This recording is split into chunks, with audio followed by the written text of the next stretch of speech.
Mini episode 1281 of the FDH Lounge is brought to you by Sportsology, delivering unconventional columns and webcasts about sports, TV, music, movies, and more. Follow them on the web at sportsology.com. The FDH Lounge. You want to schedule your life around it. A long time ago, on a gloomy, wet Cleveland spring night, two men stand alone amidst the late-night drizzle. Their voices echo across the vacant station parking lot as they debate the merits of the great American radio show that have been missing for far too long. On that night, an idea was born. That idea became the FDH Lounge.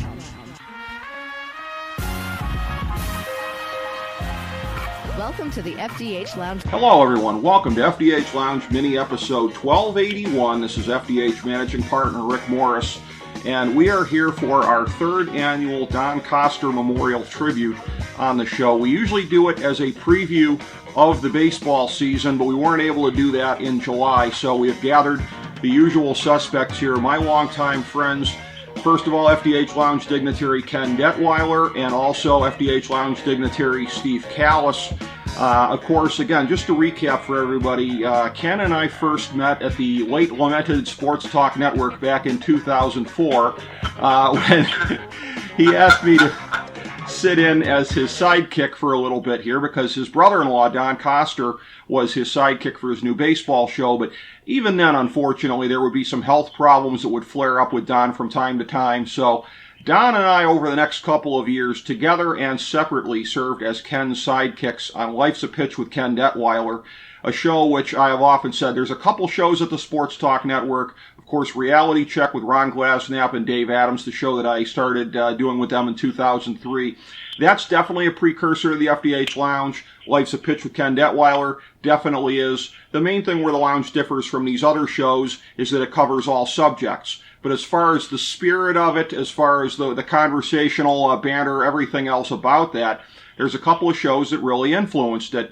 So we never got a chance, unfortunately, and this is one of my regrets in life, and as I've said during the previous segments about Don, never take anything for granted. I always assumed I'd get to record some lounge segments with him, and unfortunately he passed away in 2017, and thus started the tradition of the first baseball segment of every year. We're going to do it in his honor. We're going to speak some words about him, and again, we're going to carry on in that tradition this year. So I'm first going to bring in, like I said, my good friend, longtime friend, Ken Detweiler, a man who knew and loved Don Coster more than most people got a chance to. And Ken, it's one of these things where, you know, we've talked about this before, Don's spirit that he brought to Life's a Pitch and everything. And again, it was just magic when you would get in there and when you would be talking baseball with him. It was very knowledgeable, very passionate, very funny.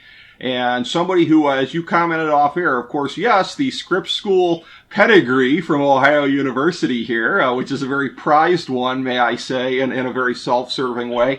But, you know, he had a lot of natural talent and ability. You got to have the personality to be able to do something like this. And Don Coster was, as you and I know, a natural. Yes, he absolutely was. He was a good man. He was a man, as we hopefully will be talking about a little bit later in the segment, a man with zero filter. And you either enjoyed that, or you didn't, or you just accepted it, which you and I have done over the years with him. And that's probably the best way to handle Don back in the day, was just listen to him. And he was an intelligent man, and was very good on him, quick on his feet, which is a gift, I guess. What is, as far as being able to, at a drop of a pen, take the other side and have knowledge to back it up. So. Yeah, he really could do that. And again, these were things about him, the no-filter thing that you and I really cherished. And again, something I must say that I identified with in many ways. And again, Don was really kind of a kindred spirit in a lot of ways, and I wish I'd gotten to spend more time with him over the years. And as I said before, that's sort of one of the enduring lessons of this segment, is never take any moments that you have with people for granted, because they won't be around forever. And but the spirit of Don Coster obviously lives on every time we do this. Really, every time we flip a mic on, there's influences in having worked with him and been friends with him. And as we have said previously, as far as the rationale for doing this in this way, we have done this. We've actually done baseball segments even previous to this, where it's been you two guys with me, where we'll be looking at stuff. We even managed to get together in town couple of years ago in Cleveland Heights, Ohio, back when Steve's son was still living in the area here. So that was nice to be able to get together and record in person. But of course, as we've said the last two times, the rationale for doing this with Steve is that if you want to really accurately pay tribute to somebody, you don't want to really have the Phantom Limb segment. You don't want to have it just be the two guys there. You want to have a third man in the booth, because the real magic of Life's a Pitch was when the three of us were together. There were excellent segments without me. There were excellent segments without him. But I think he would agree with me in saying it was at its very best when the three of us were together. And in that spirit, you want to have somebody who is excellent at talking baseball, somebody who fits in with you very well. You want to pay tribute to somebody like Don Coster.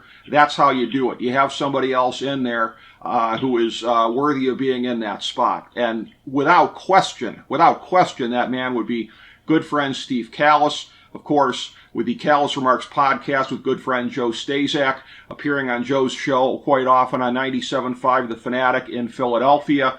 Steve, a pleasure to have you back in. And once again here, in the spirit of Don Coster, it's good to have you in with me and Ken.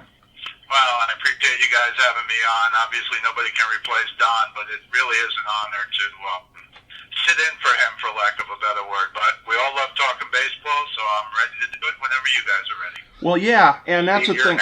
You're natural too, Steve, by the way. For this is perfect. I appreciate that, Ken. No question. I mean, and I know I've said this before. Perhaps I've said this both times previously. But if we'd known you back in the day, if you'd been on one of our segments, when we'd have gone to commercial break, Don would have been like, I like this guy. So, yeah. And that's, I'll leave it there. Yeah. I don't think he handed that out too often. No, he didn't. He didn't. But you know what? When he did, it meant something. And obviously, I think if Ken and I both see it, I think we would be right on that that's how Don would have seen it. He would have greatly enjoyed doing something with you here. So, as I said to both of you guys, off air, this is one of these things where you do this out, we start this as the tribute to Don, and then I kind of struggle in my head. The one thing that fortunately I proved to be pretty good at in the course of doing this show is finding segues from one point to another, but it's a little bit jarring to move from personal tribute to the baseball talk. I think in this year, with the absurdity that Don always loved poking fun at, it is not hard at all. This is the easiest segue I will probably ever have for a Don Coster tribute, is talking about the year 2020. Because we can only imagine what he would be saying if he were still here, whether it be about the landscape of society and dealing with the COVID-19 crisis, whether it be the sports world, baseball in particular. We don't have to go too far, I think, to think about what he would have been saying. And I guess, Ken, I'm just going to start this out with you, and I'm going to start this by throwing out a number of the gimmicks that we have seen this year to try to get through this extremely truncated season, whether it be the 7-inning doubleheaders, the man on second base to start the 10th inning, the purely geographic scheduling where you don't play everybody else in your league, but rather you just play outside of your division, the counterpart division in the other league. So many things on and on and on. I can just sit here, Ken, and imagine all day long what Don would have had to say about this extremely unusual 2020 MLB season. Yeah, I think, and I'll just mention the one that comes to mind right away, and then let you guys fill in and take over or whatever. But I think Don and I, in a rare moment, agree on this. Mm-hmm. Starting the guy at second base in extra innings, although I don't think he's going to play a whole lot. I don't have any figures to back that up or tear that down. But I don't care for that, and I'm pretty sure Don would say, you got a ghost runner, or you got a runner that comes in, not a ghost runner, you just got a runner that you put out there, and that's not baseball. And I'm sure that is one of the things he would have touched on, no doubt. Well, yeah, there's that. Of course, the universal DH, the fact that the National League got it this year, and you got to think once it comes in, it's not coming out. I will just say on that before I turn to Steve and get his thoughts on this. I go back to, and Ken, you will get a lot of laughter about this. So the 2019 Futures game in town here, okay, there was probably at least a quorum from our 20-team keeper league that was at that game. And we were sort of sitting together in various groups, myself with our good friend and fellow FDH Lounge dignitary, Dave Adams. And, of course, I was the one guy in the ballpark. You could probably even hear me on TV screaming my lungs out for Brady Singer when he came into pitch. So I was giving him a lot of support. But that game, that might have been the first game affiliated. I think one of the independent leagues was trying the runner on second in extra innings. But that might have been the first one officially sanctioned by any branch of Major League Baseball that did that. Of course, that game ended in a tie. But in the last inning here, I don't even remember if it went to the 8th inning or the 10th inning. I don't remember if it was a 7 or 9 inning game. But they started the runner on second, and Ken, we were just sitting there goofing on it, like, okay, what's the tiebreaker? Whoever makes it closer to third base, if neither one of them makes it to third, you know, how do you break the tie? How does this thing end? Do we mark it in the dirt? Who is closer to home plate? I mean, that's the level of absurdity that this thing can get to. And again, you know, Steve, I know that you are in many ways a purist as well, and this has not been a year in any way whatsoever lacking for gimmicks. Clearly, easily the most gimmick-laden year in the history of Major League Baseball. Well, I thought the man on second took us to beer league softball on Sunday. No? Oh, gosh, yes. What? I mean, my goodness gracious, we got to get out of here. We got to get home for dinner, or what? I mean, it just made my head explode. And you understand the reason. I'm assuming this is a one-year thing. You know, they do it in the minor leagues, which also makes my head explode. But you can almost understand it in the minor leagues, which, frankly, the way those players are treated is closer to beer league softball than it is to the major league. I've said jokingly over the years that if you want to make baseball today the way it used to be, play 7-inning games, because I watched one 7-inning game this year, and it was like 2.5 hours. And I'm like, oh my goodness, this would be like the old Yankee Red Sox 3.5, 4-hour games for 9 innings. So I hope they don't keep that, because to me it's not baseball. But I'll say it again, as you're watching in this pandemic, and I'm sure this happened to you guys as it did to me, you've got the NBA playoffs, you've got the NHL playoffs. Baseball made a huge mistake not coming back earlier because they were just sitting on each other over money. It had nothing to do with COVID. And had they come back 3 or 4 weeks earlier, they would have had a monopoly for 3 or 4 weeks. But once they started, you were virtually into the playoffs in NBA and hockey. And now here comes the baseball playoffs, and what do we have? We have the NFL. So I think it's been a problem for them. I don't think Manfred has done a good job. I get you did something like the man on second, although I'm dead set against it, even during this. And the 7-inning games are interesting only because when you look at the attention span of younger people, and look, my son is a diehard baseball fan. He's a very good baseball player. He loves basketball. He loves football. He likes hockey. But it kind of became, and me, and maybe you guys as well, trying to cover everything. Baseball kind of got short shrift until pretty much this last week of the season, because you're in the playoffs in hockey, you're in the playoffs in basketball, and the NFL, of course, is the 800-pound gorilla in the room. So I think you're right, Rick, the universal DH is coming. Probably a good idea. It always struck me as bizarre. You're going to have a 3-point line on one side of the court and not the other, and then every time they go down that way, they can shoot threes. But, I mean, the reason I wasn't against it early on was because when they changed it in 73, I really thought it was the beginning of maybe having baseball go 9 batters, 9 fielders, or 8 fielders and the pitcher. I thought it was going to become an offense-defense thing like football. That never happened, of course, thankfully. But right now, I see the universal DH coming. Frankly, I think it's a good thing. Once upon a time, you were a pitcher, you took pride in your hitting. Now, nobody cares, frankly. Maybe Madison Bumgarner with a bunch of home runs cares. But yeah, I'm kind of disappointed. We understand maybe why it had to be. Again, I've said jokingly, when you watch these 7-inning games, I think those guys get complete games, by the way, if they pitch 7 innings, which is a whole other conversation for another time. But if you wanted to make it more palatable to young people, baseball would be 7 innings, but that would, blow up the record book for the rest of time. So I don't think, and I hope that that's not going to happen. But having watched some 7-inning games, I'm like, that's not so bad. 2 hours, like when we were young, and a long game would be 2 hours and 20 minutes.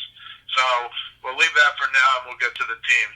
The man on second almost makes me puke as a purist. Yeah. Sure. And that, let me just ask you a quick follow-up, though, on that, Steve, because, you raised a couple of interesting points there. But going forward, this is a thing where when you look at all the things that are being looked at to try to lure in younger viewers, because who have the shorter attention spans, I'm almost wondering if the 7-inning game isn't less offensive than many of the other things they might be turning to. Plus, you would have starters going longer into the games. You would have less pitching changes. Pitching changes, the incessant ones, are what's slowing down the game. By the way, speaking of gimmicks, and this might have been a useful one, but nevertheless it's a gimmick, the rule this year that you had to face 3 batters minimum in relief, you could do away with that rule if you had 7-inning games. So I almost wonder, because like you said, there's the record book, there's the prospect of bastardizing it, but in terms of the other bastardization that might come, in terms of trying to make the game more accessible, I almost wonder if the 7-inning game isn't the lesser of some of these evils.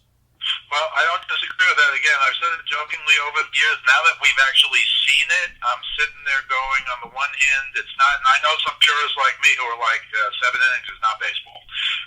But, again, given the surrounding, for example, are they going to have more playoff teams now? Because the regular season has been so cheapened in every other sport. Baseball was the last. I remember when the wild card was instituted, and I said, baseball is the last sport to have you not win anything, not win your division, or before that, not win the pennant, and maybe win the World Series. And I think like in 2002 or something, the Angels won as a wild card. I didn't like that. But now everything is about the playoffs. Nobody wants to know anymore, did you come in first during the regular season? I can remember when you were like a 500 baseball team and you'd finish, 5th place in the 18 AL, NL in the old days, and you go, wow, we're 500, we'll be good next year. Now you got 6 teams today fighting for a playoff spot, 3 of them are under 500. It's just, same in football, you're 5 and 7. Oh, if we win our last 4, we can make the playoffs at 9 and 7.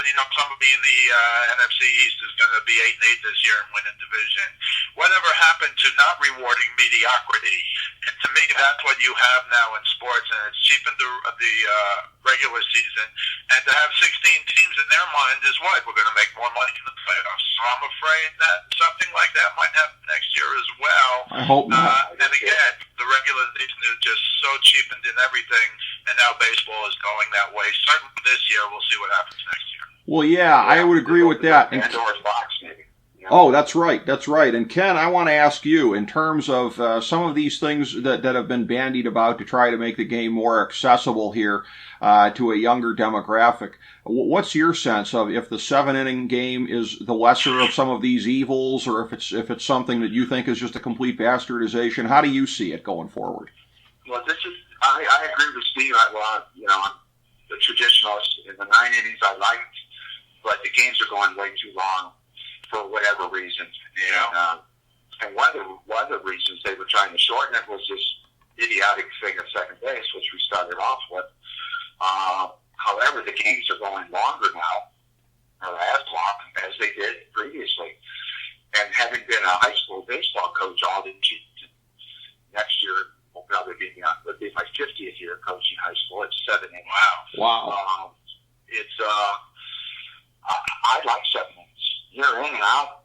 It's crisp. It can go fast, and you want to shorten the games. Let's go 7 innings, and maybe it's like the dead ball era in some ways. Although the records, baseball is such a stat-oriented sport. Steve's got me thinking now too.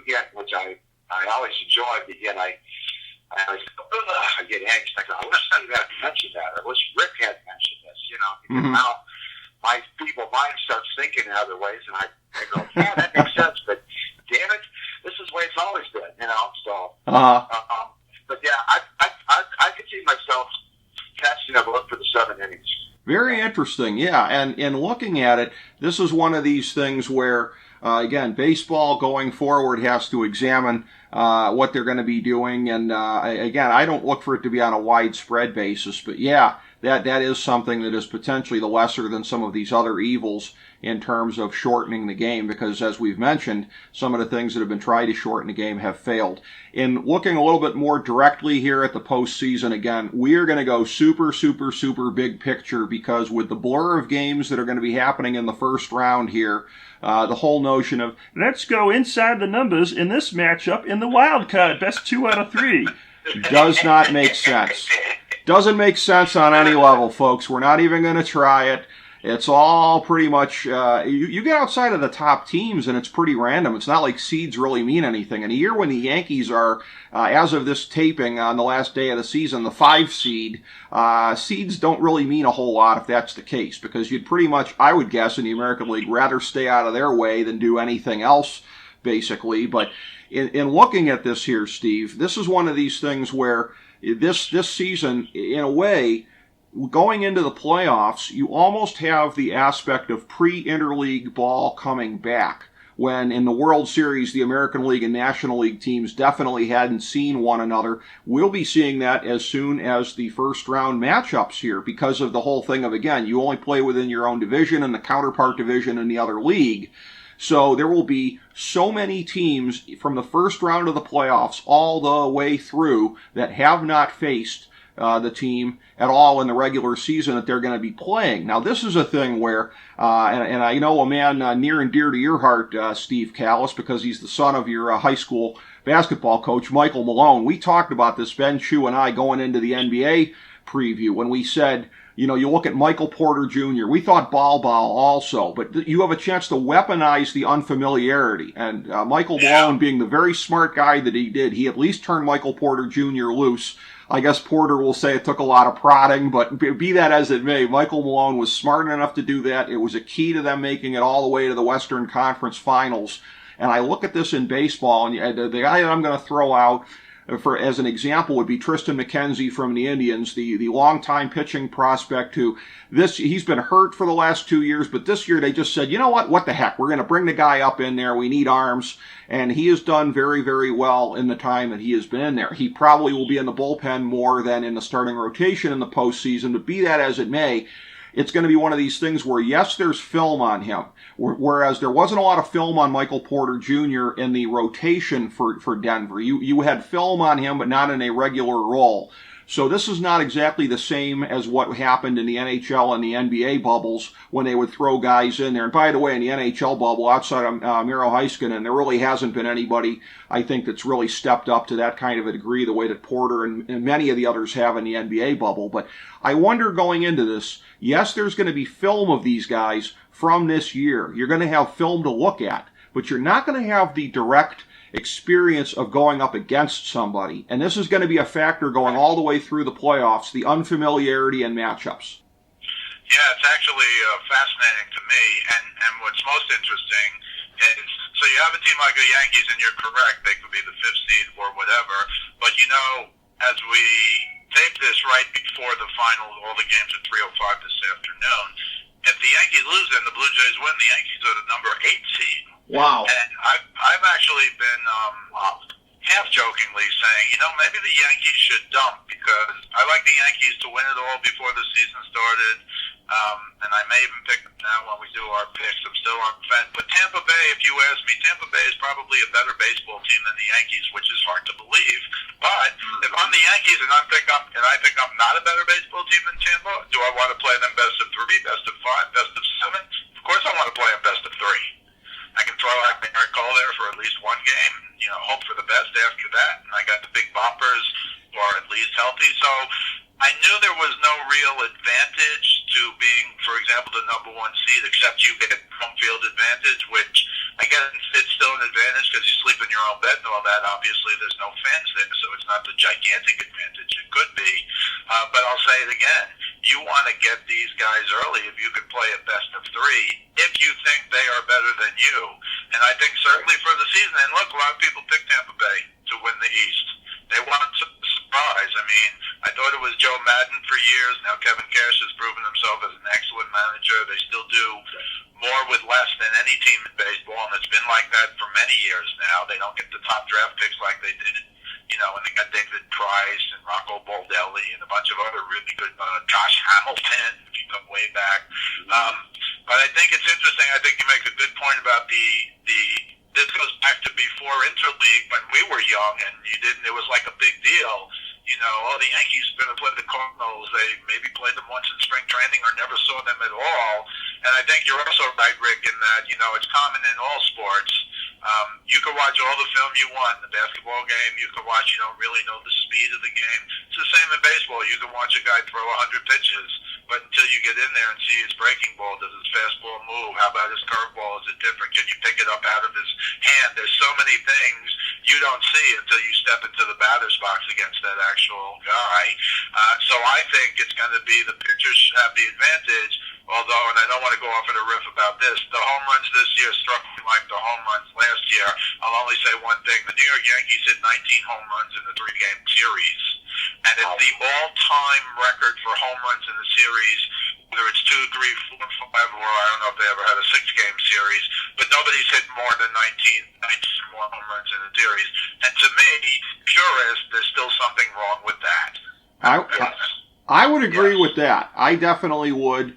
And I want to turn to you, Ken, and ask you about this because from, as you referenced before, your decades of experience in coaching in baseball, plus your other experience with baseball, the whole notion of seeing somebody versus just having film of them. There's going to be a lot of film study in the days to come. I'm sure it's already happening. The advanced scouts are hard at work on this stuff here. But you're going to have more unfamiliarity in these playoffs, head-to-head, than you've had really ever before. Because even before interleague play, you had, 95 and 96, you had just the 2 rounds of the league playoffs here. Most of the time prior to that, it was just the League Championship Series and the World Series. We are going to have multiple series this year where there's unfamiliarity firsthand between the 2 teams involved. And I would love to know what your thoughts are on the effects of that. First of all, I think like what Steve just said with the Yankees dropping down to the 8th seed and stuff like that, I see that the pitching in these short series, whoever has the best pitching, and I'm still on a broad brush or painting this with a broad brush, which is always my downfall. However, I see that the 3-game series, whoever has the best pitch is going to hang in there for a while. But when you get into the longer series like the Yankees, I don't know that they have the pitching to go against some of these other teams that you've got a 7-game series. They've got the sticks and the hitters. And Cleveland, on the other hand, they'll have the pitching, but gosh, that bottom third of the lineup, you might as well put the 3 of us in there. Come on, they're all for the season practically, some of these guys, especially their catcher, as far as the Indians go. So I think the pitching is going to, unlike a lot of series against, it's just going to be different this way because the Yankees, I think, are going to be really tough. They've got a great number 1 and number 2. Tampa, I'm not sold on their pitching totally either going forward, but I look at some of these guys, the Indians got great pitching, but they have no hitting, so there's a real mix out of here. I wish I could answer this better than a politician, but I guess I'm not. In this case, and I don't even have a prompter in front of me, no, I think it's going to be very, very interesting. The matchups right now are just really, it's like you just took a whole handful of these teams and just threw them out there and onto the table and said, here we go. And it's like, wow. And it changes daily. This could change, like Steve said. It could change drastically for the Yankees. Yeah. Which I never thought I'd ever hear. We're seeing it play out where, again, playing about 3/8 of a normal season, you talk about this, the way that sample sizes make things so weird. It just goes to show you how just distorted everything is. And ultimately, again, the fact that there's no bye for the 1 seed, the 2 seed, whatever, this is a thing where, again, like, for the Dodgers that are something like 40-17 right now, for them not to be guaranteed a spot in the second round is just ridiculous. But and again, you wouldn't think they're going to dump to an 8 seed, but the shorter the series, the more random it is. And again, we are subjecting even the great teams like the Dodgers to this, possibly to the detriment of baseball, because I don't think you could say it's good for baseball to have a dominant number 1 seed in the LA Dodgers, not even in the league divisional series, but it is not impossible. And yes, Ken, for your point about the Indians lineup, which has been something I've ranted about for years here on and off, this is taking us back to the salad days of, what was it, 05, 06, with like the killer non-killer bees of Bell, Boone, Broussard, whatever it was at the time. I mean, the fetid caca of those days. We've seen that again this year from this Indians lineup, and particularly the outfield, and it has been infuriating because the starting pitching has been very much on point the whole way through. Even after giving away Clevenger for a bag of balls here, even without that shows you how much depth there's been. But this is a thing, as we look at this here and how this is likely to play out throughout the month of October, Steve, you're looking at it where you get through the what is going to be a blur in this next week here. I was looking at it, 8 games a day, Wednesday and potentially Thursday, depending on how long some of these series go. Games starting on the hour during the daytime. ESPN, I think ESPN2, and I know ABC. First time playoff games have been on ABC or any baseball since 1995. And then TBS has one of the first round series as well. And then you get into the second round, the divisional series, and it looks a little bit more familiar of where it's just going to be at that point on Fox/Fox Sports 1 on the one hand, TBS on the other hand, but League Divisional Series, League Championship Series, because those ones on the World Series will be in a quote-unquote bubble.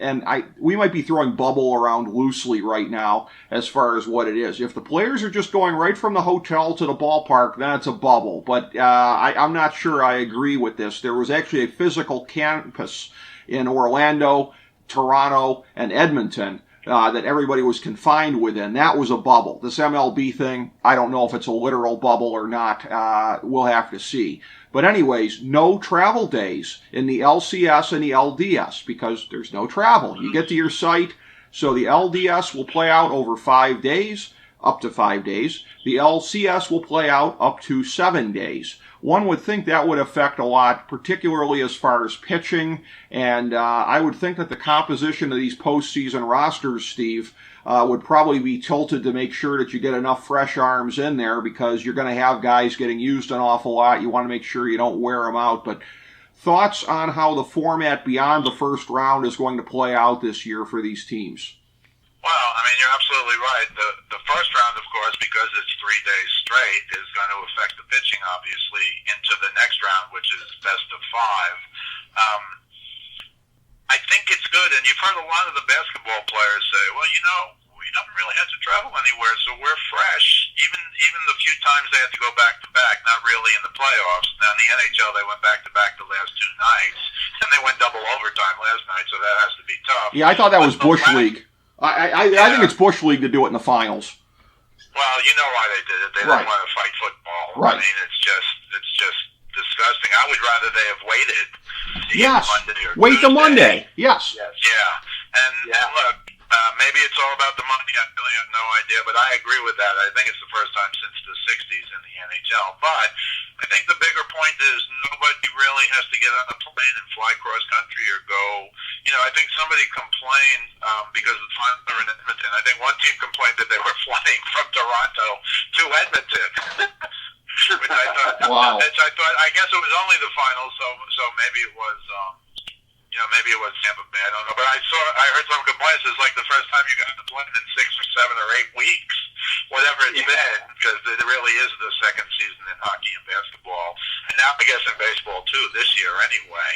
So I think I think both of you guys are right. It's pitching, which would, again, take me back. Think if it was 7 innings now, as Ken said before, it would be like the way it was in 9 innings without the 4 middle relievers. Or you said, Rick, the 15-minute delay for pitching changes in the 6th, 7th, and 8th innings, which we'd all vote for that.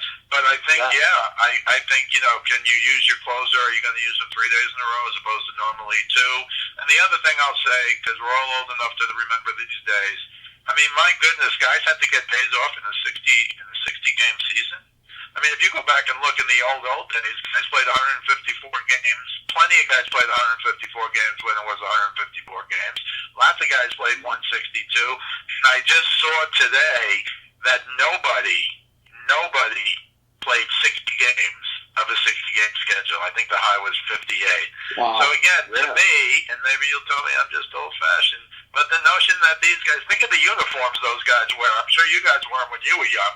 The wool uniforms I wore in high school and college and semi-pro, I remember playing like 70, 80 games and saying, how do these guys play 162? My goodness. But everything is for the best now for these guys with chartered planes, which you didn't even have well, you did have traveling in baseball, of course. But again, the notion that if a pitcher comes out for like the 7th inning, he's a hero now, or the 8th inning, he's a star. If he throws a complete game, oh my goodness. So maybe that's another argument for 7 innings. But in terms of the frequency of the play, Rick, I think the biggest problem, of course, is going to be pitching. And well, I think Ken is right in terms of, for example, the Yankees in a 7-game series. Do they have enough pitching? I think what they have, that a couple of teams have, is an incredible bullpen. And nowadays, you're really hoping the guy gives you 5 innings. If he gives you 6, you're jumping for joy.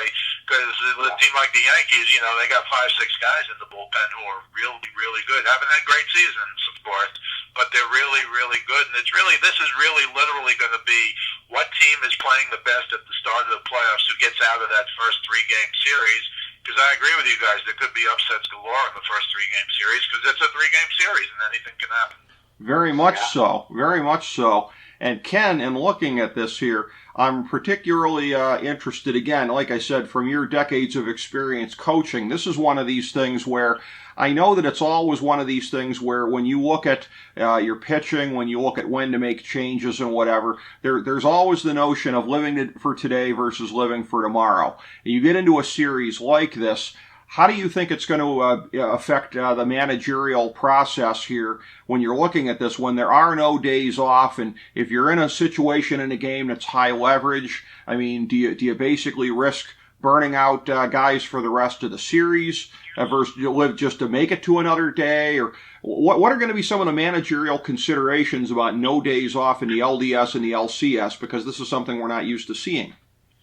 Well, I think, here at Cleveland, I'm going back to Cleveland again, and this is my bias. It's a good example, but, sure. I think, I guess Francona is going to be around the dugout or around the players and stuff like that, but Alomar, he's never done anything like this.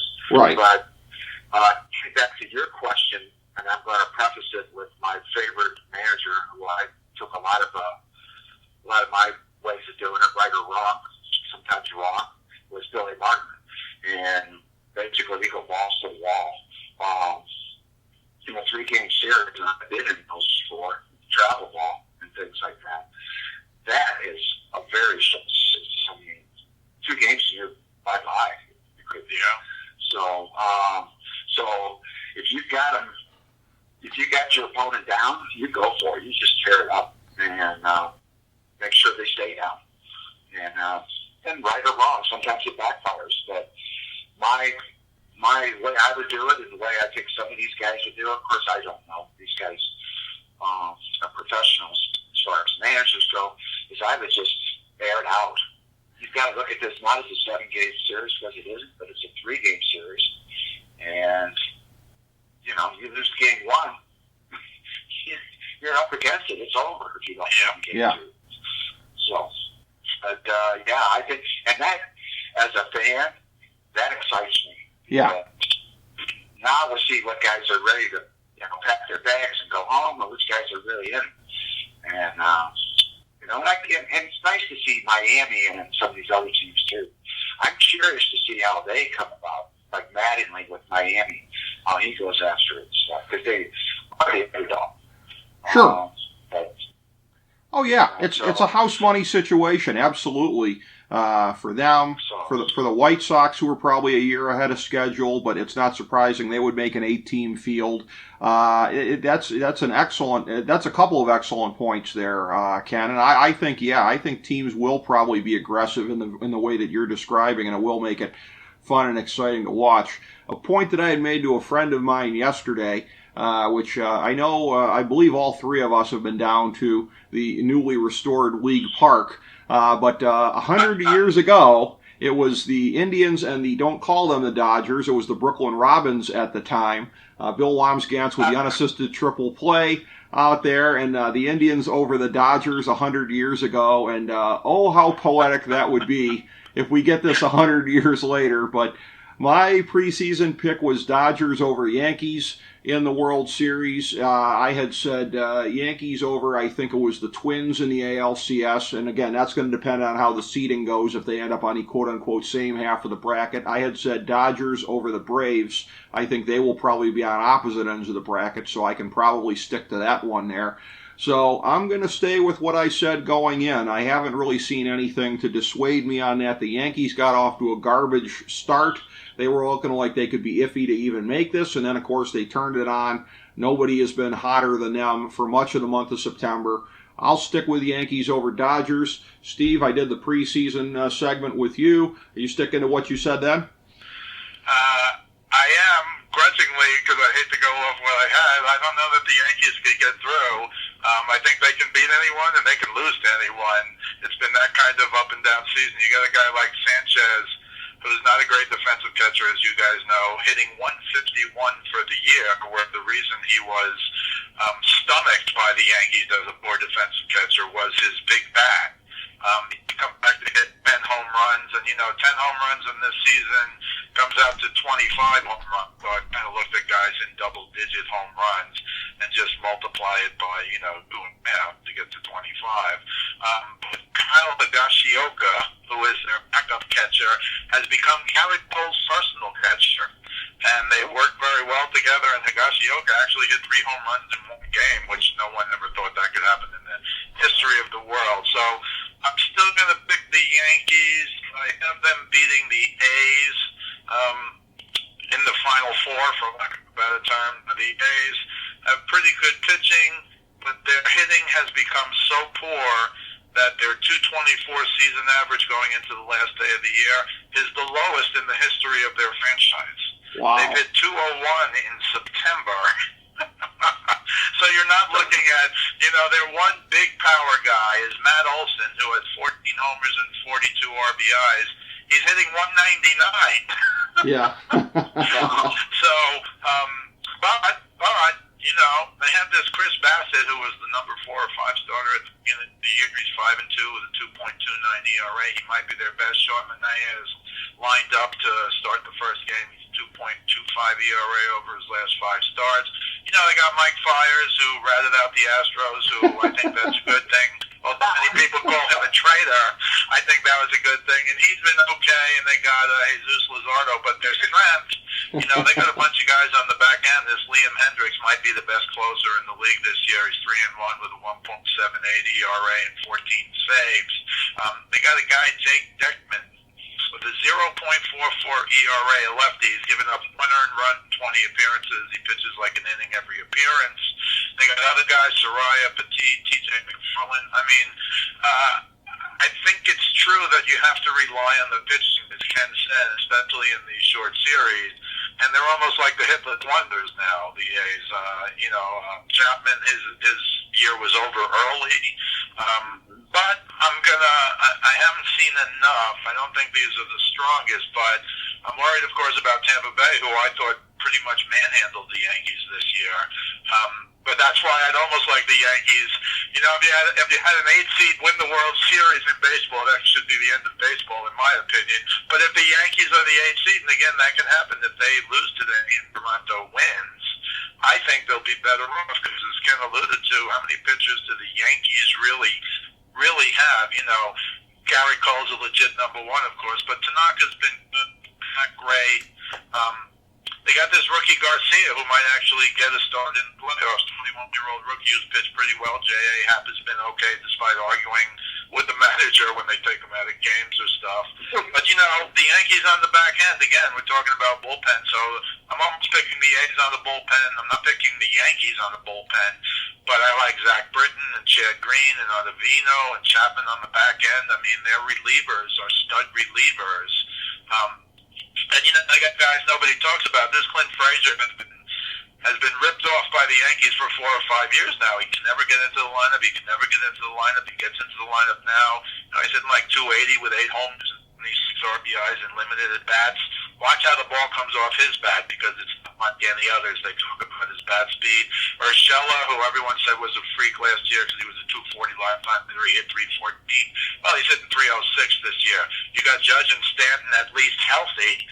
Stanton strikes me as a mistake hitter. Judge strikes me as a good hitter who has more low balls on him called strikes than anybody in the world because he's 6'7". And of course, Luke Voigt led the league in home runs, led the whole baseball with 22 homers. The only guy with at least 20 and 52 RBIs was second. In the American League, and of course DJ LeMahieu is what a steal he's been for the Yankees. He should get a ton of money next year, but he's hitting 359. He's going to win the batting title. He's unbelievable. And even though I ragged on Gary Sanchez with his horrific 151 average, he did hit 10 home runs. They got so many guys. Gleyber Torres has had a bad year, but they have so many guys that if they put it all together, if they stay healthy, 2 big ifs, I think they win it all. I haven't done the National League now. You want me to wait on that, Rick? Go ahead. Yeah, well, I don't want to pick the Dodgers because they're the Dodgers. Before the season, I picked the Braves to beat the Dodgers. And I picked the Braves to beat the Dodgers because Soroka was a stud number 1. I thought Max Fried could be a really good number 2. Soroka, of course, tore his Achilles covering first base. How about that? He did the eternal play off the mound to cover first on a ground ball. He never got off the mound. He took 2 steps and fell down, out for the season. But Max Fried is I don't think he's going to win the Cy Young, but he's a Cy Young contender. He's 7-0, and he's got an unbelievable curveball lefty. He's got an unbelievable curveball. But really, I think in terms of the Braves, I think the reason I really like them, Nick Markakis opted out and then watched I don't know how many games he watched, but it was like 15 games or something, and then he came back. And I think he hasn't played great, but he's been uplifting. Maybe he'll be totally into it by the playoffs. But they've got a big 4, and I'm not counting Nick Markakis. Ozuna, 335, 430 on base, 625 for over 1,000 OPS, 17 homers, 55 RBIs, tops, right near the top of the league. Acuna was terrible at the beginning of the year. He wound up hitting 14 home runs with 29 RBIs. He only batted .250, but his on-base percentage, 406. You got Freddie Freeman, second in the league in hitting, 343 with a 465 OBP. So they've got 3 guys at 406, 430, and 465 OBP. Denby Swanson, former number 1 pick in all of baseball, has come back to have a good year now with 10 home runs and 35 RBI. They're pitching again after Fried. They got Ian Anderson, this rookie, who's 3-2 with a 1.95 ERA. He's only got 6 lifetime starts. They're going to throw him into the deep water. After that, Cole Hamels tried to come back. It's supposed to be Soroka, Fried, and Hamels. That's why I picked them before the year started. Soroka after the season. Hamels tried to come back like a week or 2 ago, pitch 1 game, and he's done. So they have to go probably with a rookie, Kyle Wright, who's been okay in the last 2 starts, but literally, is 2-4 this year with a high ERA. Although, again, he shut out the Mets for 6 2/3 innings, and whatever you think of the Mets, they were a very good hitting team this year. So, it's going to come down to their bullpen, but they also have an elite bullpen. Shane Green, Chris Martin, Melanson, A.J. Minter. They're really, really good. So, I don't want to go into the Dodgers too deeply. Obviously, they're the favorites. Obviously, Mookie Betts might be the MVP. Mike Trout is number 1 player in the Major League Baseball by miles, and Mookie Betts to me is the number 2 player in the Major League by miles, and they've topped the ceiling in terms of contracts. But the Dodgers are the Dodgers. I will say this: Walker Buehler just came back. He only threw 1 start before the playoffs. he's more of a stud in the playoffs than Clayton Kershaw, who traditionally has been a poor pitcher in the playoffs. Everybody tries to make it, he's going to be good, he's going to be good, he's good, he's going to be good. And if you look at his numbers, I've said, and I wonder what you'll think of this, Ken, I've said that in the regular season, to me, and I think Koufax is the greatest pitcher who ever lived, but if you look at Clayton Kershaw's numbers in the regular season, he's almost Koufax-like. But in the postseason, they can't see each other because Koufax had an under 1 ERA, and Kershaw has been, to me, terrible, and I might move it down to very bad because he's been okay recently. But you can never rely on him, in my opinion, in the playoffs. So they might have a little trouble if Buehler isn't 100%. He pitched well the other day. I think he pitched like 4 innings, 65 pitches. But he's really, to me, their number one guy in the playoffs. So I just don't know. I've always been on the fence on Kenley Jansen as a closer, although he's very good. I just think there's enough. I'll say it again. If it was Soroka, Fried, and Cole Hamels, I'd love the Braves. So I got the Braves beating the Dodgers to go to the World Series. I've got the Yankees beating the A's, and then I've got the Yankees beating the Braves in the World Series. All right, Ken. So Steve says Yankees over Braves in the World Series. I say Dodgers over Yankees. How do you see it? Well, I see it. I'll go with start off with the AL again. The team that really excites is the Sox, and I know they're a year early, like you said, Rick. Mm-hmm. However, I looked at their bullpen. And they've got that guy Crochet in there, and they've got a few other young ones that nobody expected to even be on this team at this time. The guy was 100. I was watching it. Every pitch was 100 miles an hour plus. Yeah. And I'm sitting there thinking, and to go along with what both of you said, I keep hearing this one thing that's constant. We've got a group. They have a great bullpen. The White Sox have a great bullpen. This team, that team has a great bullpen. These bullpens have really supplanted the starting pitching in some cases. Because that's what it's going to be all about. And who doesn't have a decent to great bullpen? If you don't have a great bullpen, like Steve was saying about the Yankees, goodbye. See, right. I'll be surprised if you could move on. Because that bullpen, really, they're going to have here again. If they do the way I would manage, or some managers do, they're going to just throw everybody at you and just, go. Why not? Especially in a 3-game series. But so I've got my darling team was the White Sox, so I think Tampa's going to beat them. The A's, the hitless wonders, I guess, like you were saying, next to nothing. The team that scares me out of the AL to come out and play Tampa will be the Twins. Those just hit the sugar out of the ball. Yeah. And they can play good defense, and now they got starting pitching. I wouldn't be surprised if Cleveland goes 2-out against those guys because they just can't beat the Twins on a consistent basis. So I've got Tampa playing the Twins coming out, and I hate to go with the Twins, but because I haven't seen that much of Tampa. Mm-hmm. So I'll go with the Twins coming out, and I know this is my left hand best speaking, and I'm a little bit odd like that. Okay, a lot of it. In the NL, I see the Braves and the Cubs. I don't see the Cubs doing much. Right. Steve went off those numbers, which even solidifies what I was thinking. I see the Braves coming out of that bracket, playing the Dodgers. The thing that I might lean with Steve on is the Braves beating the Dodgers is because they don't have the pressure that the Dodgers have accumulated by going into the World Series and the playoffs the last few years. Right. Yeah. That pressure has to be tremendous. And not only with Kershaw, but with the whole team. And, if they fall on their face again and the Braves come out, what happens to the Dodgers? Are they going to tear it down? Where do you go from here? You've been at such a high level in the playoffs and the regular season. What did you say, 40-17 or something like that? Yeah. That's tremendous. So I'm going to go with the Braves coming up against the Twins, and I'll have to go with the Braves to beat them. Okay. I Very feel better interesting. now about my pick of the Braves. Yeah. Listen. But you threw me over the top there with that one, and I was right there, but I was flipping a coin as you were talking back and forth to see how many times I had heads versus the tail, and then Steve, you come in and you twisted my arm and you gave me stats. Like I mentioned earlier, baseball is so full of stats, which means I'm totally off base. Because when the playoffs come, who knows?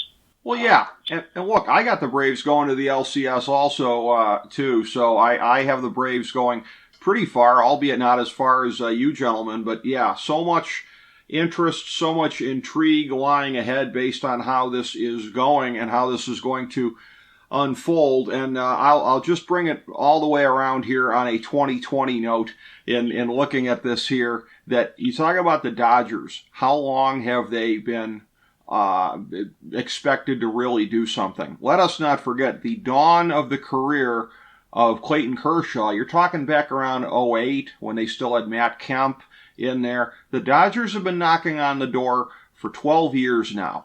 And people talked about, the whole thing about the economic crash we've had in 2020, and it took us many, many years to get through the Great Recession.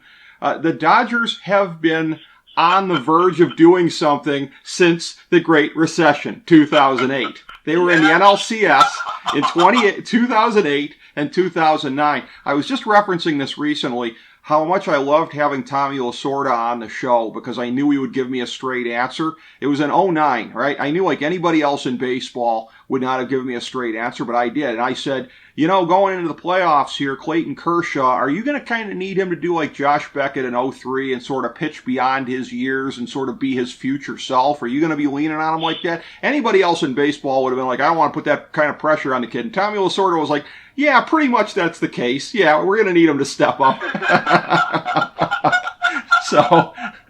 So guys, there aren't many teams in the history of baseball that have been knocking on the door and have been consistently there. I know the Dodgers took a year or two off in the mid-2010s here when they had to kind of retool. But by and large, it's been a straight line for them for 12 years of trying to inch further and further and further. And they've made it as far as the 7th game of the World Series in 2017 on home turf, no less, and still couldn't get it done. So the odds are against me in picking them to break through this year, but I'll just justify it by saying 2020 is a weird year. And the team that is both the team that hasn't been able to get it done when it counts and is the favorite on paper, I will count on that team doing it in the year 2020 to cap off the weirdness. But as expected, a tremendous conversation in honor of our good friend Don Coster. By the way, the two previous ones, this is mini episode 1281, of course. 961 was our 2018 tribute to Don / 2018 MLB preview. And in 2019, that was mini episode 1100, which, as I commented at the time, was very fitting because 1100 is the longtime AM frequency of the Cleveland Indians. I think Don would have smiled about that. So he would have. But Steve and Ken both, I just can't thank you guys enough for all that this has been in this conversation today. I'm very grateful to both of you guys for being a part of this. And thank you, everybody, for tuning in to FDH Lounge Mini Episode 1281.